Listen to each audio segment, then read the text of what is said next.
Hello అండి, అందరికీ నమస్తే. Welcome back to our channel home making ముచ్చట్లు. ఎలా ఉన్నారు? అందరూ బాగున్నారా? నేను కూడా బాగున్నాను. ఈరోజు అయితే మరొక మంచి వ్లాగ్తో మీ ముందుకైతే వచ్చేసాను.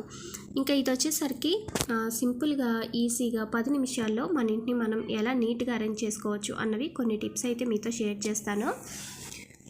చాలామందికి ఇల్లు నీట్గా పెట్టుకోవడం అనేది చాలా ఇష్టంగా ఉంటుంది. కాకపోతే టైం అనేది సరిపోకపోవచ్చు అనమాట. అది వర్కింగ్ ఉమెన్స్ ఉండొచ్చు, చిన్నపిల్లలు ఉండొచ్చు, లేదు ఇంట్లో పెద్దవాళ్ళు, అంటే ఎక్కువ పని ఉండడం ఇలా అయితే ఉంటుంది కదా. అలా అని చెప్పి మనం ఇంటిని నీట్గా పెట్టుకోకపోతే అస్సలు మైండ్ అనేది అస్సలు బాగోదు, ఏ పని కూడా చేయాలనిపించదు. అందుకని రోజుకు ఒక 10 నిమిషాలు కనుక మనం కేటాయించామనుకోండి, చక్కగా ఇంటిని అయితే నీట్గా అయితే సర్దేసుకోవచ్చు. ఫస్ట్ మనము మురిగ్గా అంటే కొంచెం డస్ట్గా ఉన్న బెడ్షీట్స్ని చేంజ్ చేసుకుంటూ ఉండాలి. డైలీ కాకపోయినా సరే ఒక వీక్లీ వన్స్, లేదు బాగున్నాయి అనిపిస్తే ఒక 10-15 డేస్కి ఒకసారి చేంజ్ చేసుకున్నాం అనుకోండి, మనకి అది కొంచెం కొత్తగా కనిపిస్తుంది, యాక్టివ్గా అవుతాం అనమాట. పని చేసుకోవాలన్న ఇంట్రెస్ట్ కూడా కలుగుతుంది. చూడండి, ఎప్పుడు మనం డైలీ ఒకే బెడ్షీట్ తర్వాత ఒకే సోఫా కవర్స్ చూస్తూ ఉన్నాం అనుకోండి, బోర్ అనేది కొడుతుంది కదా. ఇలాగా కొద్దిగా చేంజ్ చేసుకుంటూ ఉన్నాం అనుకోండి, మనకి చూడడానికి బాగుంటుంది. తర్వాత మన ఇల్లే మనకి కొత్తగా డిఫరెంట్గా కనిపిస్తుంది అనమాట. ఇంకా అందుకని చెప్పి నేను ఒక 10-15 డేస్కి, అంటే అవి మాసేదాన్ని బట్టి చేంజ్ చేసుకుంటూ ఉంటాను. ఇంక ఇక్కడ వచ్చేసరికి టీపై అనమాట, చిన్నది.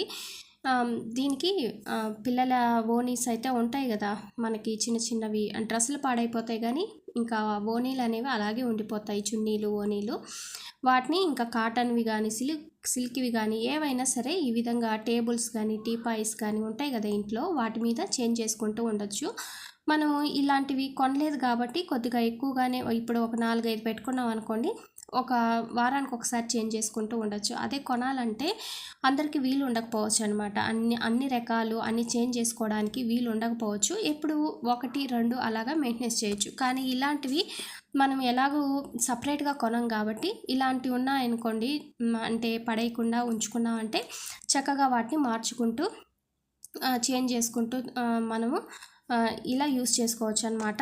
ఇంక ఇక్కడ వచ్చేసరికి కూలర్ మీద ఏంటంటే ఇంకా హాల్లో పెట్టేస్తాం. ఎందుకంటే కూలర్కి చల్లగాలి రావాలంటే విండోస్ అనేవి ఓపెన్ చేయాలి. తర్వాత ఆ సౌండ్ కూడా బయటికి వెళ్ళేలాగా ఉండాలి, లేదంటే మరి మనకే డిస్టర్బెన్స్గా ఉంటుంది. ఆవిరంతా కూడా మన ఫేస్కి అలా పడి జిడ్డుగా ఉంటుంది. అందుకని కిటికీలు అనేవి లేదు డోర్స్ కానీ ఓపెన్ చేసి పెట్టుకోవాలి. అప్పుడే మనకి కూలర్ చల్లదనం అనేది వస్తుంది. అందుకని మేము హాల్ పెద్దదిగా ఉంది, డోర్స్ ఓపెన్ చేసి ఉంటాము, కిటికీలు అని చెప్పి ఇక్కడ హాల్లో అయితే అరేంజ్ చేసుకున్నాము. చక్కగా గాలి అయితే వస్తుంది. మాకైతే ఏసీ అయితే ఏం లేదు, పెద్దగా అవసరం కూడా రాలేదు. అంటే మాది కింద ఫ్లోర్ కదా, ఎండ కూడా పెద్దగా పడదనమాట. అదే పైన అయితే ఖచ్చితంగా ఉండాల్సి వచ్చేదేమో, ఇంకా కింద కాబట్టి అంత అవసరం రాలేదు. ఇంక ఇక్కడ వచ్చేసరికి వాల్ హ్యాంగింగ్ అనమాట. ఇంకా పిల్లలు అయితే చేశారు, దాన్ని అయితే ఈ విధంగా హ్యాంగ్ చేసుకున్నాను. డోర్కి ఎదురుగా ఇన్వర్టర్కి పైన ఈ విధంగా అయితే తగిలించేసాను అనమాట. ఇలా మనము చిన్నవి ఇంట్లోనే రెడీ చేసుకోవచ్చు. దీనికోసం మనం ప్రత్యేకంగా షాపులకు వెళ్ళి మనీ పే చేసి కొనాల్సిన అవసరం ఉండదు. ఎందుకంటే ఇవి మనకి చేంజ్ చేసుకోవాలి అనుకోండి, కొన్నదైతే వేస్ట్ అయిపోతుంది. ఎప్పుడు ఒకే దాన్ని చూస్తే బోర్ కొడుతుంది, అలాగనమాట. ఇంకా ఇక్కడ వచ్చేసరికి హాల్ అంతా కంప్లీట్ అయిపోయిన తర్వాత ఇంకా బెడ్రూమ్లోకి అయితే వచ్చాను. ఇక్కడ బెడ్షీట్స్ కూడా చేంజ్ చేశాను అనమాట.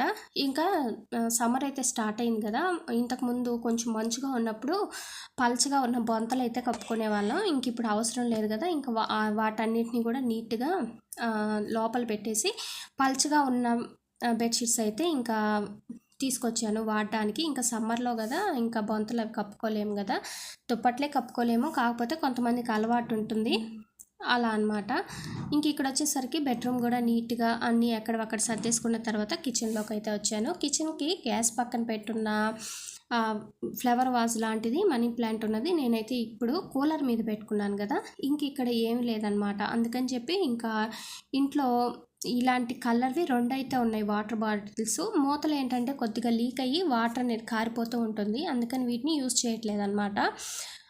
కొన్ని రోజులు పాలకు కూడా యూజ్ చేశాం కానీ అవి కూడా కారిపోతూ ఉన్నాయి కదా, అందుకని ఇంకా పక్కన పెట్టేశాను. కానీ ఇవి చూడడానికి చాలా బాగున్నాయి, కలర్ కానీ కింద అలా డాట్స్ లాగా వచ్చి, ఇంకా అందుకని దీంట్లో కూడా ఈ విధంగా అరేంజ్ చేసి ఈ విధంగా గ్యాస్ పక్కన అయితే కౌంటర్ టాప్ మీద అరేంజ్ చేసుకున్నాను. ఇలాగా ఇంట్లో ఉన్న వస్తువులతోనే మనము నీట్గా ఇంటిని మేక్ ఓవర్ అనేది చేసుకోవచ్చు అనమాట. కిచెన్ అంతా కూడా టిఫిన్ అయిపోయినాక కొన్ని వెజిల్స్ అయితే ఉన్నాయి, వాటన్నిటిని కూడా క్లీన్ చేసుకొని ఎక్కడక్కడ పెట్టేసుకున్నాను. మన కిచెన్ అనేది నీట్గా ఉండాలి అంటే మెయిన్గా సింక్లో అంట్లు అనేవి లేకుండా ఉంటే చాలు. ఇల్లు కూడా నీట్గా ఉన్నట్టే, ఎందుకంటే బ్యాడ్ స్మెల్ రాదు, ఈగలు బొద్దింకలు ఇవేమి రావు కదా. ఇన్ని బెనిఫిట్స్ అయితే ఉన్నాయన్నమాట. ఇంక ఈరోజు వాటర్ పోసుకునే క్యాన్ ఉంటే దాన్ని కూడా క్లీన్ చేసేసుకుంటున్నాను. డైలీ అయితే క్లీన్ చేయను దీన్ని, ఎందుకంటే క్యాన్ వాటర్ కదా యూజ్ చేసేది. ఒక 2 క్యాన్లు అలాగా పోసి వాడిన తర్వాత అప్పుడైతే క్లీన్ చేసుకుంటానన్నమాట. ఎందుకంటే మనకి ఏం స్మెల్ రాదు, ఎందుకంటే క్యాన్ వాటరే కదా అని. అందుకని 2 క్యాన్స్ అయిపోయిన తర్వాత దీన్ని అయితే వాష్ చేసేసుకుంటాను. అయితే బాయిలింగ్ చేసి బాగా నీట్గా అదంతా కూడా ఆరిపోయిన తర్వాత వాటర్ అనేది పోస్తాను. ఎందుకంటే తడిగా ఉన్నప్పుడు పోసామనుకోండి మనకి ఆ లిక్విడ్ స్మెల్ అనేది ఒక్కొక్కసారి వస్తుంది. అందుకని చెప్పి ఇంకా ఫ్రెష్ అవ్వడానికి వాటర్ పెట్టేసి రైస్ కూడా పెట్టేశాను. ఇంకా రెడీ అయిపోయిందనమాట. ఈరోజు అయితే మా చిన్న పాప అయితే స్కూల్కి వెళ్ళలేదు, తక్కువగా ఉంది అని చెప్పి. అందుకనేసి ఇంకా మేమిద్దరం ముందే తినేసాము. ఇంకా మా పెద్దమ్మాయి వచ్చేసరికి 1:30 అలా అవుతుంది. అందుకనేసి ఇంకా మేమైతే తినేసామన్నమాట. ఇంకా మధ్యాహ్నం ఎలాగో కాసేపు పడుకోవాల్సి వస్తుంది అనమాట సమ్మర్లో. అందుకని 12 కల్లా మనం ఫినిష్ చేసామనుకోండి, 2కి అలాగ పడుకుంటే మనం తిన్నదంతా డైజెషన్ అవుతుంది. తిన్న వెంటనే పడుకుంటే ఏంటంటే కాస్త ఒళ్ళొస్తుంది కదా, అందుకని తిన్నది కొంచెం అరిగిన తర్వాత ఒక 2 అవర్స్ గ్యాప్ ఇచ్చేసి కావాలంటే అప్పుడైతే పడుకోవచ్చు అనమాట. చక్కగా నిద్ర కూడా పడుతుంది. కడుపు ఫుల్గా ఉందనుకోండి పడుకుంటే కొంతమందికి ఆయాసంలాగా అలా ఉంటుంది కదా, అది ఒక రీజన్. ఎప్పుడైనా సరే తిన్న వెంటనే కాకుండా ఒక 2 అవర్స్ అలా బ్రేక్ ఇచ్చి పడుకుంటే మంచిదన్నమాట. ఇంకా నిద్ర లేచేసరికి నేనైతే ఈరోజు 2:30 అలా అయిందనమాట పడుకునేసరికి. ఇంకా లేచేసరికి 4 అలా అయింది. ఇంకా బయట కొద్దిగా పని ఉందన్నమాట, వెళ్ళే పని. అందుకనేసి ఇంకా కాఫీ అయితే ప్రిపేర్ చేసుకుంటున్నాను. ఈసారి మనం చక్కెర కాఫీ పొడి కొద్దిగా వాటర్ వేసుకొని చక్కగా స్పూన్తో కనుక తిప్పేసామనుకోండి, ఈ విధంగా మనకి వస్తుంది కాఫీ. ఇంకా చాలా బాగా వస్తుంది నురగగా. కానీ ఇంకా టైం లేదనమాట ఇలాగా చేసుకోవడానికి, అందుకని ఇంతవరకు సరిపోతుంది అన్నట్టుగా చేశాను. ఇలా కూడా సేమ్ అదే టేస్ట్ అయితే వస్తుంది. కాకపోతే ఇంకొంచెం సేపు స్ప్రెడ్ చేసామనుకోండి స్పూన్తో, బాగా నురగగా వస్తుంది. ఈ కాఫీ కూడా మనకి నురగగా ఉంటుందన్నమాట. ఎప్పుడైనా ఇలా టైం ఉన్నప్పుడు ఇలా ప్రిపేర్ చేసుకోవచ్చు. దీని పేరు కూడా అందరికి తెలిసే ఉంటుంది, క్యాప్చూర్ కాఫీ అని చెప్పి. చాలా టేస్టీగా ఉంటుందన్నమాట. రిచ్గా ఉంటుంది, రిచ్ ఫ్లేవర్, క్రీమీగా ఉంటుంది. ఎక్కువ అయితే తాగలేము, అంటే తాగే వాళ్ళకి, అంటే ఎక్కువ కాఫీ ఇష్టపడే వాళ్ళు తాగొచ్చు, కానీ మీడియంగా తీసుకునే వాళ్ళైతే కొద్దిగా అయితే సరిపోతుంది. ఇంకా కాఫీ తాగేసి 4:30కి అలా బయలుదేరితే వచ్చేసరికి నాకు 7:30 అలా అయిందనమాట. ఇంకా కొన్ని కొన్ని కావాల్సినవి అవి కూడా తీసుకొచ్చాను. ఇంకా సమ్మర్ కదా, పిల్లలకి ఎక్కువగా నైట్ డ్రెస్సులు అవి వేసుకుంటూ ఉంటారు కదా, అందుకని చెప్పి నేనైతే వాటి కోసం అయితే వెళ్ళాను. ఇంకా ఇంటికి వచ్చేసి రైస్ ఎలాగో మధ్యాహ్నం చేసింది ఉంది, కర్రీ ఉంది, ఇంకా దోసపిండి కూడా ఉంటే కొద్దిగా అవి కూడా పోసేసుకొని డిన్నర్ అనేది కంప్లీట్ చేసేసాను. వెజిల్స్ అన్నీ కూడా సింక్లో వేసేసాను, క్లీన్ అయితే చేయాలి. ఇంకా కొన్ని గ్రాసరీస్ కూడా తెచ్చుకున్నాను అనమాట. అంటే ఇంకా అయిపోయేవి అని చెప్పి, అంటే ఇంకా ఇలాంటివి బొరుగులు అయితే 2-3 సార్లు అయితే వెళ్ళాను కానీ దొరకలేదన్నమాట. ఇవి చాలా బాగుంటాయి, ఇవి స్నాక్స్ లాగా చేసుకోవడానికి. అందుకని ఇంకా ఇవి కనిపిస్తే వీటిని తీసుకొచ్చాను. ఇంకా వడియాలు ఉంటాయి కదా, నేనైతే ఇంట్లో పెట్టను అనమాట, పెట్టలేను.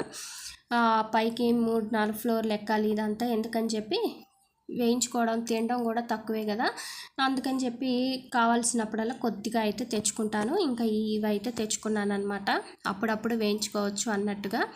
ఇంక ఇవన్నీ కూడా ఎక్కడక్కడ స్టోర్ చేసుకున్నాను.